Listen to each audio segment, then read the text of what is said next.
Today I'm going to show you my top 10 vinyl recordings. So the first one is the album from David Bowie and it's called The Rise and Fall of Ziggy Stardust. It's just the album that you listen to and you can listen to it anytime. You drive home, you can listen to it, you can sit down at home, you can listen to it, and it always feels right. There's just nothing wrong about this album, and it's the best all-rounder album. If you don't know what to listen to, you can just go to this and you feel good. So David Bowie, Ziggy Stardust. The second one is the one I like to put on when we're throwing a party, inviting people, and we just want to put the mood a bit up. So it starts with this famous tune. Don't know if you know it. It's this Start Me Up. And it just gets this little power, but not overpower, so that the people feel like, oh my god, what's this? It's too much. It's just this little kickstart to get everything going. So number 2, Rolling Stones, Tattoo You. Number 3 is a little different than the first one. It's a little bit more crazy. So it's from The Velvet Underground and it was produced by Andy Warhol. It's a little concept here where you can peel off this banana. Yeah, totally pointless, but I think that's the point. Because it's Andy Warhol, why should it have a point? And yeah, it's a beautiful album. It starts very, very normal, but then as it continues, it goes on and on and on. It just gets more and more crazy. So if you put it on at a party, people will start to feel like, hey, what's going on? And they will eventually talk about the music. And if you want that to happen, that's the album for it. But if you don't want that, that's not the right choice. You should better listen to it alone. And the next one, this is a little bit more harmless. So if we're talking about party, about inviting people, this is always an all-round album. I just put on when the evening's it's already set, everyone is talking, and it's just this background album. It's a little bit mean to say it's a background album because it's a really good album if you just listen to it, are very present about listening it, like sitting on the couch, turning on your stereo sound system and just listening is a very good album, but it also works very good as a background album. Then the next one, it's a personal one.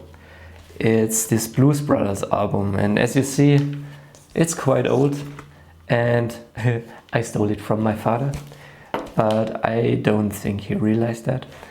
So if he wants it back, he can always call me and get it back. But he doesn't really listen to vinyls anymore. It's not this movie soundtrack album from, don't know if you know the Blues Brothers movie. There are actually 2 of them, but the first one is a lot better than the second one. And it's not the movie soundtrack, it's separate recorded songs. And I think that's just so cool. And I thought, as a teenager, I always listened to this and I thought, these guys are so cool. And yeah, so this is a very personal one, Blues Brothers album. Next one, of course, there must be one album by Pink Floyd. And first I was thinking, yeah, of course, it has to be the Dark Side of the Moon. But for me, I have more connection to this one, and it's not written by the whole band, it's written by the bassist, Roger Waters. It's like a story from the beginning to the end. It's just a story, crazy story, evolving, and it's just my personal relation to this. My favorite Pink Floyd album of all times, The Wall. So the next 2 ones I want to combine because they were both gifted to me by my girlfriend. And the first one is by Paul Simon. So I'm sure you know Simon and Garfunkel, and Paul Simon is just one part of this duo. And I didn't know that he makes music alone, but actually I think his solo albums are way better than the Simon and Garfunkel stuff, because this is an album you don't get tired of.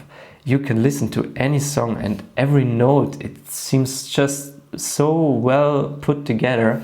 And yeah, as I said, you don't get tired. I listen to it when I drive to work, I listen to it when I drive home. Of course, not all the time, but I'm always getting back to this album and I just love it. The next one is Glass Houses by Billy Joel, and as I said, it was also a gift from my girlfriend.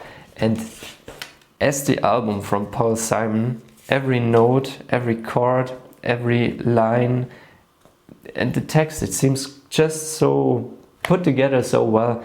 And so these two albums, you can't get tired of them. You just listen to them as much as you want and you can keep listening until you die. The next thing is the soundtrack of Pulp Fiction, a movie soundtrack, and I think this soundtrack is a big reason why this movie is so good. Because a good movie puts together the visuals and the audio, and the two things combined can make an emotional explosion, and that's what this movie is for me. And especially the soundtrack is just so good. So yeah, Pulp Fiction, if you haven't seen the movie yet, watch it.